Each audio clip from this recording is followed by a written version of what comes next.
오늘 인물 읽는 여자는 로버트 치알다니의 그 두 번째 영상을 시작합니다.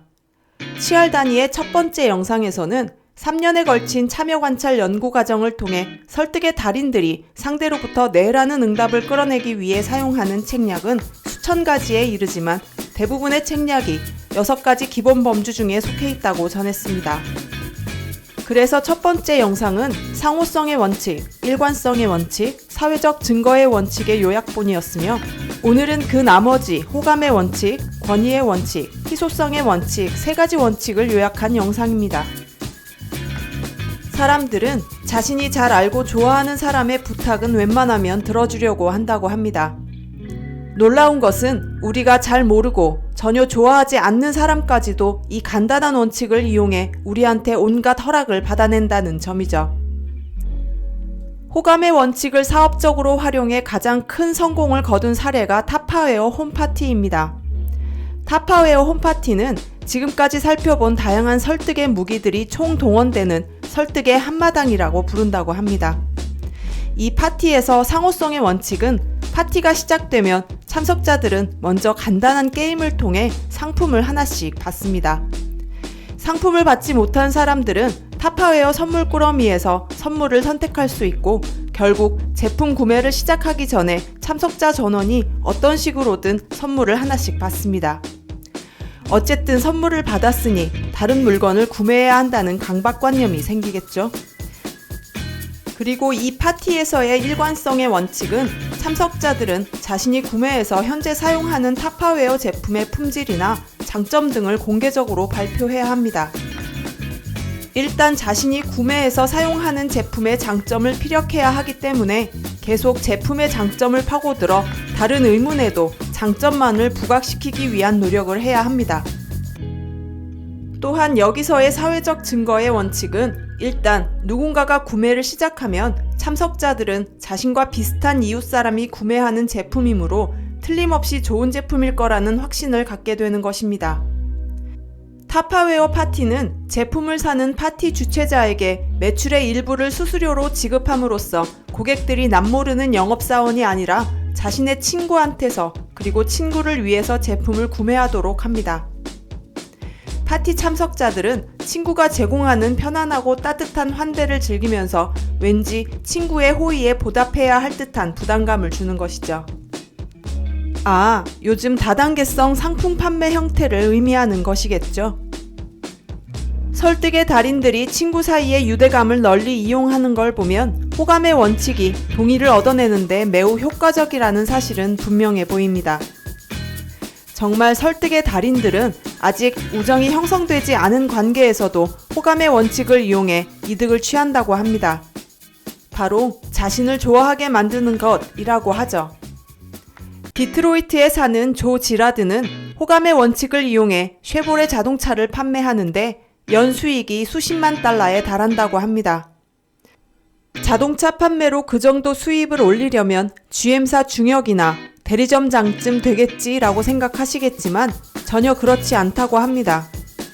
사실 조 지라드는 자동차 영업사원들 사이에서 전설적인 인물이라고 합니다. 하루 평균 5대가 넘는 자동차를 팔아치우며 12년 연속 자동차 판매왕 자리를 지켰을 뿐 아니라 세계 최고의 자동차 영업사원으로 기네스북까지 이름을 올린 인물이니 말입니다. 그가 사용하는 전략은 단 2가지로 의외로 단순하답니다. 바로 합리적인 가격, 그리고 왠지 자동차를 구매하고 싶은 호감 가는 영업사원이라는 것이죠.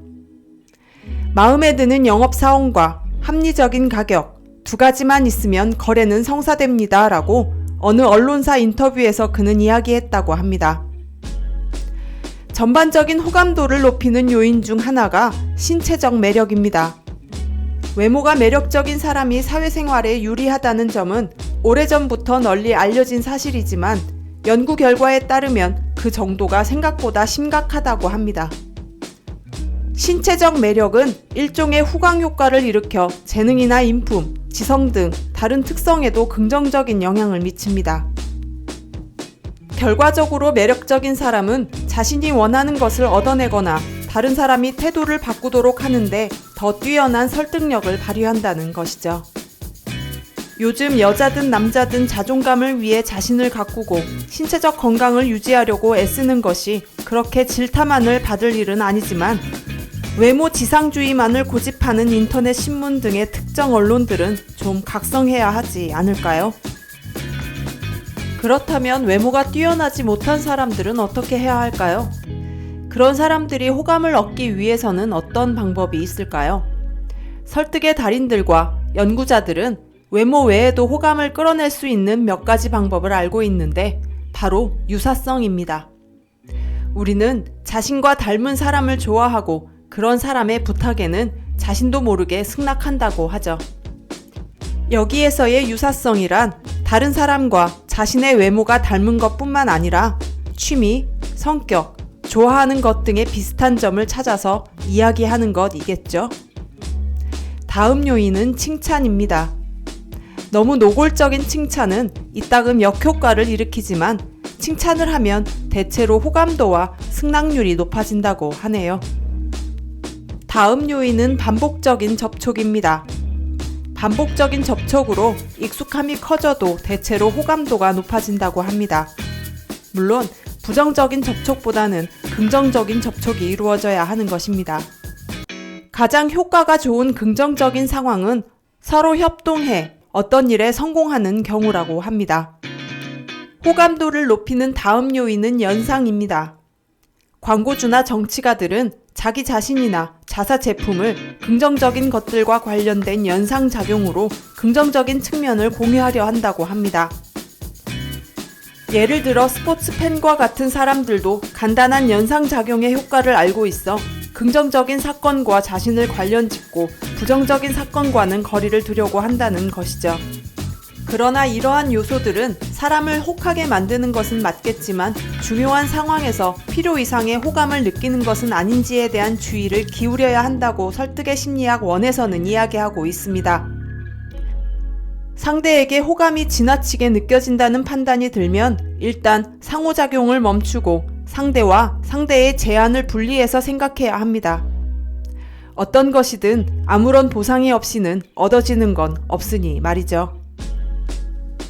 인물 읽는 여자의 16번째 인물인 스탠리 밀그램의 복종에 따른 연구를 보면 우리 사회에는 권위에 따르도록 하는 강한 압력이 존재한다는 사실을 알 수 있었습니다. 정신적으로 문제가 없는 평범한 사람들이 스스로 원해서가 아니라 권위적인 인물이 지시한다는 이유만으로 다른 사람에게 위험한 수준의 심각한 고통을 전가했던 것입니다. 권위에 복종하려는 이런 강력한 성향은 그 복종이 옳은 행동이라는 개념을 사회 구성원들에게 심어주려고 마련한 체계적인 사회화 과정의 산물이라고 합니다. 더욱이 그런 권위자들은 보통 높은 수준의 지식과 지혜, 권력을 보유하고 있어 권위자의 명령을 따르는 것은 바람직한 행동인 경우가 많습니다.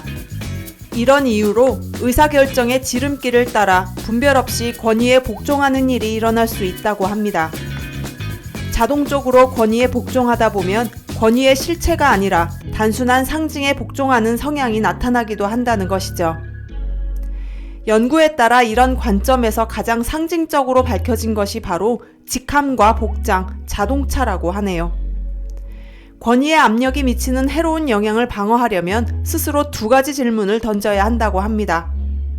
이 권위 있는 인물이 정말 전문가인가?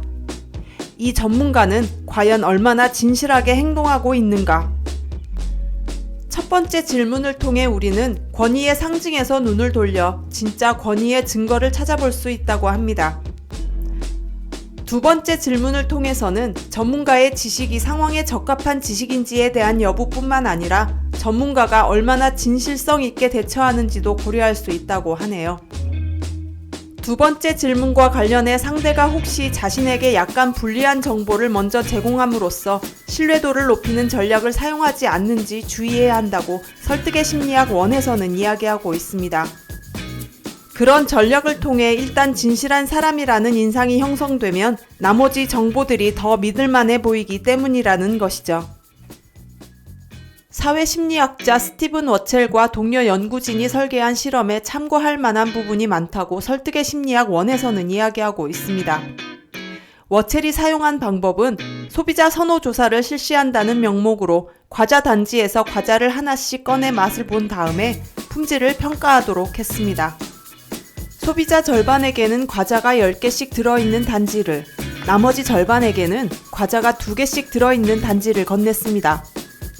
희귀성의 원칙을 통해 예상할 수 있겠지만 과자가 2개 들어있는 단지에서 과자를 꺼내 먹은 사람들이 10개 들어있는 단지에서 과자를 꺼내 먹은 사람보다 과자를 더 높이 평가했다고 하죠. 소비자들은 공급이 부족한 과자가 앞으로 더 먹고 싶어질 것 같고 시장에서도 잘 팔릴 것 같으며 공급이 풍부한 똑같은 과자보다 값도 더 비싸 보인다고 평가했던 것입니다. 희귀성의 원칙에 따르면 사람들은 입수하기 힘든 대상에 더 높은 가치를 부여한다고 합니다.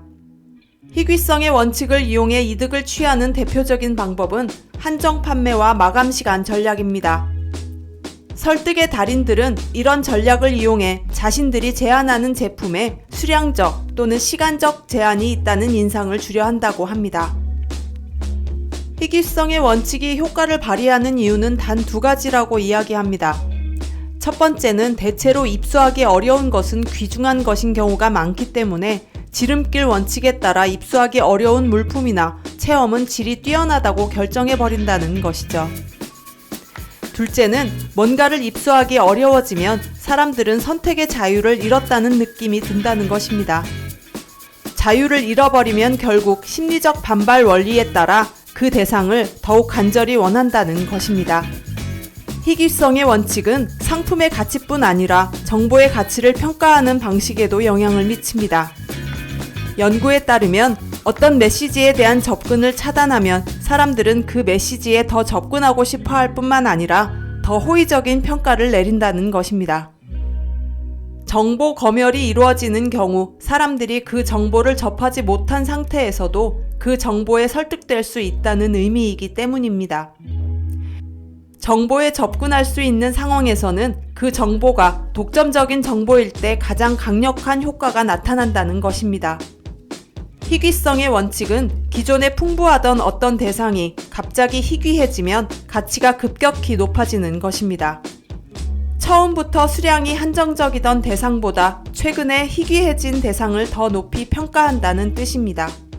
그 다음은 희귀한 자원의 가장 강한 매력을 느끼는 것은 그것을 놓고 다른 사람과 경쟁하는 상황입니다.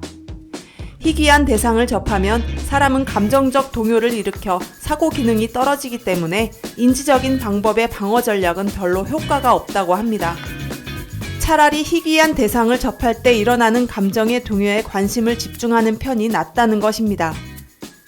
일단 감정의 동요를 알아차리면 먼저 흥분한 감정부터 진정시키고 자신이 그 대상을 원하는 이유를 차근차근 검토해야 올바른 판단을 내릴 수 있다고 치알다니의 저서 설득의 심리학 1에서는 밝히고 있습니다.